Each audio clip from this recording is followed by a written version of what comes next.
अध्यक्ष महोदय, हम ही को कातिल कहेगी दुनिया, हमारा ही कत्लेआम होगा। हम ही को कातिल कहेगी दुनिया, हमारा ही कत्लेआम होगा। हम ही कुएं खोदते फिरेंगे और ये पानी हम ही पे हराम होगा।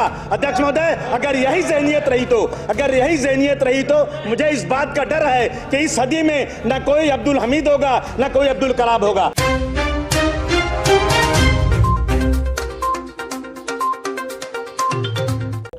अस्सलाम वालेकुम, मैं शारिक नक्शबंदी, आप देख रहे हैं एशिया एक्सप्रेस।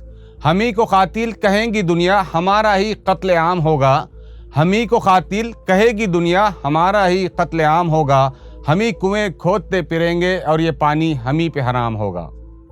इस शेर के जरिए अबू आसिम आज़मी ने महाराष्ट्र विधानसभा में मौजूद बीजेपी, शिवसेना और एनसीपी के साथ साथ इंडिया अलायंस की तमाम पॉलिटिकल पार्टियों को वार्न किया कि अगर इसी ज़हनियत यानी मानसिकता के साथ पार्टियां काम करेगी तो इस सदी में ना कोई वीर अब्दुल हमीद पैदा होगा और ना कोई एपीजे अब्दुल कलाम जैसा जियाला देखने को मिलेगा। अबू आसिम महाराष्ट्र विधानसभा के आखिरी सेशन से खिताब कर रहे थे, जिसमें उन्होंने महाराष्ट्र में मुसलमानों को रिजर्वेशन देने की जबरदस्त हिमायत की और कहा कि साल 2014 में मुंबई हाईकोर्ट ने मुसलमानों को उनके फाइनेंशियल स्टेटस की बुनियाद पर रिजर्वेशन देने को कहा था, लेकिन आज तक महाराष्ट्र में किसी भी पार्टी ने इसे संजीदगी से नहीं लिया।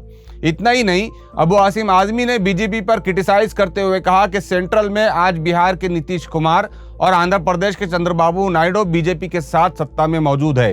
बीजेपी इन्हें सत्ता में यानी हुकूमत में साथ रखना तो पसंद करती है, लेकिन जिस तरह बिहार और आंध्र प्रदेश में मुसलमानों को रिजर्वेशन दिया गया वो बीजेपी को हजम नहीं होता, ना ही बीजेपी उसे पसंद करती है। इस पर महाराष्ट्र सरकार के मंत्री सुधीर मुनगंटीवार ने हाउस में अबू आसिम आज़मी का जवाब देते हुए कहा कि धर्म के नाम पर आरक्षण यानी रिजर्वेशन हम नहीं दे सकते। जिन लोगों ने ऐसे धर्म के नाम पर आरक्षण दिया उन्होंने वोटों की राजनीति की, जिसका हम समर्थन नहीं करते। उन्होंने आगे कहा कि मुसलमानों के पिंजारी और ओबीसी समाज के लोग आज भी रिजर्वेशन उनको मिल रहा है, इसलिए हम धर्म के आधार पर रिजर्वेशन नहीं दे सकते। बहरहाल विधानसभा के आखिरी दिन अबू आसिम आज़मी ने अपने जोरदार भाषण में तमाम पॉलिटिकल पार्टियों को ये वार्निंग दी कि महाराष्ट्र के मुसलमानों को अगर हल्के में लेंगे उनकी तरक्की नहीं होगी, तो वो ये भूल जाए कि महाराष्ट्र प्रदेश कभी देश का विकसित यानी तरक्की याफ्ता प्रदेश बन सकेगा। आखिर में उन्होंने विधानसभा अध्यक्ष से पुरजोर अपील की कि वो मुसलमानों के आरक्षण को मंजूरी दे। साथ ही साथ हम आपको बता दें कि आने वाले ठीक 3 माह बाद महाराष्ट्र में असेंबली इलेक्शन होने जा रहे हैं। इस वक्त अबू आसिम आज़मी की पार्टी समाजवादी इंडिया अलायंस के साथ मौजूद है। अब आने वाले दिनों में ये देखना होगा कि अबू आसिम की इस मजबूत मांग को लेकर क्या इंडिया अलायंस की दूसरी सियासी पार्टियां, जिनमें कांग्रेस, उद्धव शिवसेना और एनसीपी शरद पवार मौजूद हैं, क्या वो संजीदगी से लेती है और असेंबली इलेक्शन से पहले अपनी मैनिफेस्टो में क्या मुसलमानों को महाराष्ट्र में रिजर्वेशन देने का वादा किया जाएगा? ये तो आने वाला वक्त ही बताएगा।